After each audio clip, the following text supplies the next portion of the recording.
Hello everyone, मेरा नाम है शीतल और ए प्लस पॉइंट चैनल में आपका स्वागत है। इस वीडियो में मैंने आपको दो टॉपिक्स क्लियर कराए हैं, एक तो एजेंडा और रिपोर्ट। क्योंकि ये वन शॉट वीडियो है, ये वीडियो एग्ज़ाम के पर्पज़ से बनाई गई है। तो पहले हम देखते हैं एजेंडा कि इसका फॉर्मेट क्या होता है, किस तरीके से ये एजेंडा लिखा जाता है। ठीक है, सबसे पहले देखते हैं एजेंडा होता क्या है। An official list of activities to be taken up as at meeting. Agenda जो है मोस्टली ये मीटिंग के लिए लिखा जाता है। किसके लिए लिखा जाता है? मीटिंग के लिए। The agenda is an outline of what the meeting will address. ठीक है, यानी कि एजेंडा क्या होता है? एक तरीके की एक लिस्ट है, ठीक है, जिसमें कि जो मीटिंग है वो किस तरह से अरेंज की जाएगी, ठीक है, उसको एड्रेस किया जाता है। एक तरीके से पूरी आउटलाइन जो भी उसका एक तरीके से वो कैसे ऑर्गेनाइज की जाएगी कोई मीटिंग, ठीक है, वो इसमें लिखा जाता है। Always prepare an agenda for a meeting even if it is only an informal list of main topics। अब इसमें क्या है कि जो एजेंडा होता है वो एक तरीके की इनफॉर्मल लिस्ट होती है, ठीक है, यानी कि वो एक रफली लिस्ट होती है जिसमें कि मेन टॉपिक्स लिखे जाते हैं कि एक्चुअल मीटिंग कितने टाइमिंग की होगी, है ना, उसमें कौन कौन से जो एम्प्लॉयज़ हैं या फिर जो भी वहाँ के बिजनेसमैन हैं वो कौन कौन से वहाँ पे मौजूद होंगे, कौन कौन से अटेंड होंगे वहाँ पे, ठीक है, पर्सन कौन कौन से वहाँ पे रहेंगे। फोर्थ है the agenda should list the attendees the meeting times and place, यानी कि वो मीटिंग कहाँ पे ऑर्गेनाइज की जाएगी, कितना टाइमिंग लगेगा, है ना, किस टाइम से शुरू होगी और कितने बजे तक वो कंप्लीट होनी चाहिए, ठीक है, and the topics you plan the discuss, यानी कि उसमें एजेंडा में पूरा प्लान लिखा जाता है कि वो मीटिंग जो है वो उस मीटिंग में एक्चुअल टॉपिक क्या होगा, ठीक है, किस तरह से वो पूरी अरेंज की जाएगी। तो इसके लिए क्या है, एजेंडा बनाया जाता है एक, ठीक है, ताकि मीटिंग जो है वो पहले से ही तैयार की जाए। सबसे पहले हम देखते हैं एजेंडा। ठीक है, ये एक मीटिंग के लिए एजेंडा तैयार किया गया है। किसने तैयार किया? Team meeting agenda. एक टीम मीटिंग है, उसके लिए एक एजेंडा तैयार किया गया है। डेफिनेटली ये इनफॉर्मल होता है तो हम इसे अपने तरीके से लिख सकते हैं, ठीक है। सबसे पहले क्या आएगा? अटेंडीज, यानी कि उस मीटिंग में कौन कौन से एम्प्लॉयज़ हैं या कोई बिजनेसमैन है, कौन कौन से पर्सन जो हैं वो वहाँ पे अटेंड होंगे, ठीक है, उनके नाम लिखे जाएंगे। उसके बाद कॉल टू ऑर्डर, यानी किन्हें उन्हें बताया जाएगा उसके बारे में कॉल करके, ठीक है, यहाँ पे नाम लिखा हुआ है कि कौन बताएगा, किस तरीके से बताएगा, उसे टाइमिंग, उसकी टाइमिंग क्या होगी, ठीक है। तो ये जो एजेंडा है इसने टाइमिंग भी लिख दी कि किस टाइमिंग पर जो मीटिंग है वो अरेंज की जाएगी, ठीक है। उसके बाद रोल कॉल, यानी कि रोल कॉल कौन करेगा, किस तरीके से कंडक्ट होगा, ठीक है, और उसमें कौन कौन से पर्सन जो है वो इन्वॉल्व होंगे, उसके बारे में बताया गया है यहाँ पे। नेक्स्ट ओपन इश्यूज़, यानी कि अब उस जो मीटिंग है उसके मेन टॉपिक क्या होंगे, किस तरह से वो रिव्यू की जाएगी, ठीक है। जैसे कि अगर जो मीटिंग है उसमें कुछ प्रोजेक्ट वाइज दिखाना है ना, तो वहाँ पे जो मेन टॉपिक है वो किस तरह से बताया जाएगा, वो हमने यहाँ पे करना है। उसके बाद minutes approved by Shyam Gupta, यानी कि अब लास्ट में हमें क्या लिखना है कि एक्चुअल जो ये एजेंडा है, ठीक है, और उसे अप्रूव्ड कौन करेगा, ठीक है, वहाँ पे जो भी हमारा मेन है वहाँ पे, ठीक है, उसका नाम यहाँ पे लिख देंगे।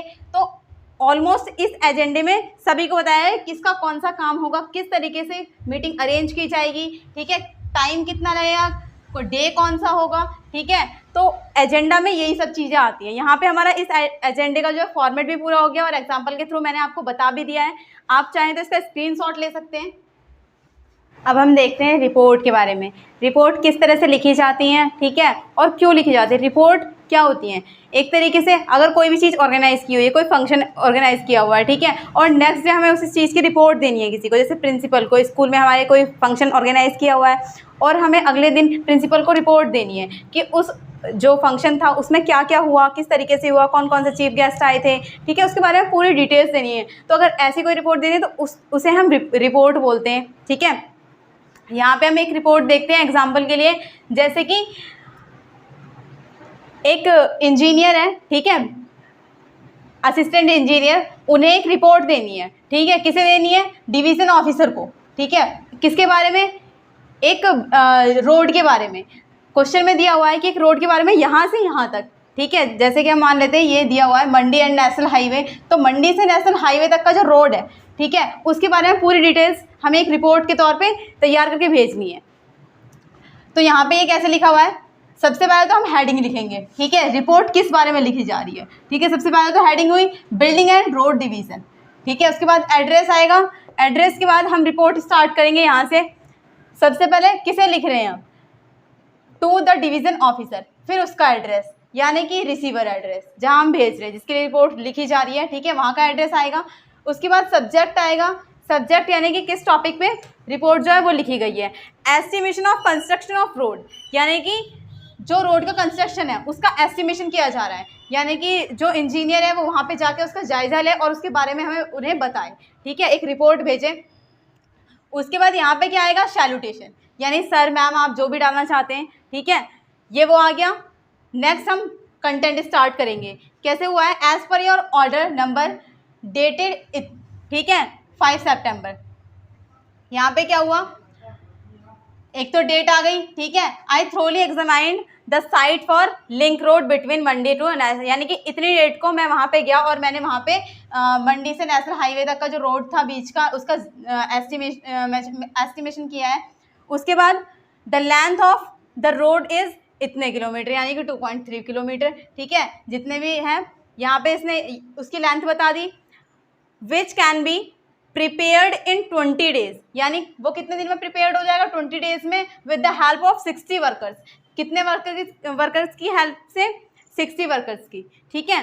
The estimation details is given below, अब ये जो डिटेल्स हैं, ठीक है, अब इसने यहाँ पे एक लिस्ट के तौर पे दे दी है, जैसे कि फर्स्ट है लेबर चार्ज, ठीक है, वहाँ का लेबर चार्ज कितना होगा, रेंटेड इंस्ट्रूमेंट्स वो कितना होगा, ठीक है, यानी कि जो किराए पे जो भी वहाँ के इंस्ट्रूमेंट्स ले जाएंगे जो भी उसके काम में आएंगे, ठीक है, वर्कर्स के लिए जो इम्पॉर्टेंट होंगे। उसके बाद कॉस्ट ऑफ मटेरियल्स, यानी कि जो मटेरियल्स लगेगा उसकी कॉस्ट कितनी होगी, ठीक है, यहाँ पे रिपोर्ट दे रहे हैं एक तरीके से कि वहाँ पे कितना क्या लग जाएगा और किस तरीके से लगेगा, उसका रेट क्या होगा। उसके बाद मैसलेनियस ये दिया हुआ है यहाँ पे। उसके बाद टोटल, यानी कि ऑलमोस्ट टोटल मिला करके चार्ज कितना होगा, ठीक है, यहाँ पे ये बता दिया 3,26,000 ओनली। यहाँ पे इन्होंने एक लास्ट किया है, पूरी की पूरी इन्होंने रेटिंग दे दी यहाँ पे कि ऑलमोस्ट पूरा का पूरा चार्ज कितना आ जाएगा, क्योंकि वहाँ पे जाके उन्होंने एस्टिमेशन किया है। लास्ट में आप थैंक यू लिखेंगे। थैंक यू के बाद आप यहाँ पे इस तरीके से नेम है ना, और यहाँ पे पोस्ट जो भी है, जैसे कि अमित जायसवाल हैं और ये असिस्टेंट इंजीनियर हैं, तो आप ऐसे लिख सकते हैं। यहाँ पे हमारा ये रिपोर्ट कंप्लीट हो गया, आप चाहे तो इसका स्क्रीनशॉट ले सकते हैं। अगर आपको ये वीडियो पसंद आई हो तो हमारे चैनल को सब्सक्राइब कीजिए, लाइक कीजिए और ज़्यादा से ज़्यादा शेयर कीजिए।